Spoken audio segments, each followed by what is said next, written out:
Shakira के लिए भी चर्चा हुए थे, लेकिन ये चर्चा भी बहुत ज्यादा हम नहीं कर रहा हूं, आने दीजिए। लेकिन मेरा मन है गुवाहाटी में शकीरा को भी लाने का अगले साल या 2 साल बाद, बिकॉज ओलंपिक इनॉग्रेशन का समय उनका जो गीत गान था बहुत हिट हुए थे।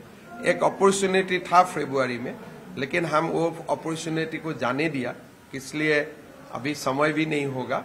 लेकिन गुवाहाटी में शकीरा को भी लाने का मेरा मन है, और डिब्रूगढ़ सिलचर में भी ऐसा बड़ा आर्टिस्ट को लेके जाना है। जब शिलोंग होते हैं तो मुझे ताना मारते हैं, जब शिलोंग ला सकते हैं आप क्यों नहीं ला सकते, शिलोंगे आनिब पारे आपुनि क्यों नोवारे। एटा मैं यात आनुते কৈ আছে যে কিয় আনিলে বুলি। সো এনেকুৱা সোশ্যাল মিডিয়াত বিভিন্ন মানুহ থাকে, কিন্তু গুৱাহাটীৰ নাম ভাল হ'ব, হোটেলত মানুহ আহিব, টুৰিজিম বাঢ়িব।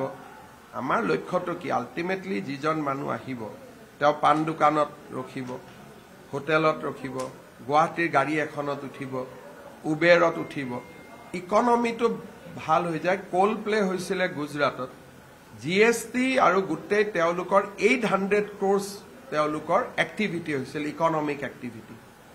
কোল প্লে হৈ গ'ল, মোদী ষ্টেডিয়ামত হৈছিল, 1 লাখ মানুহে কোল প্লে চালে। পিছত গুজৰাট গভৰ্ণমেণ্টে ক'লে যে আমাৰ 800 কোটি টকাৰ ব্যৱসায় হৈছিলে ডিউৰিং দোজ পিৰিয়ড। আমাৰ ইয়াত হয়তো এইবাৰ ইমান নহ'ব, কাৰণ এই বছৰৰ পৰিৱেশটো বেলেগ, কিন্তু নেক্সট 2-3 ইয়াৰ্ছত Guwahati will emerge as a hub for concert economy. I wish for Shillong also. Shillong and Guwahati is almost a twin town. So both the city will grow.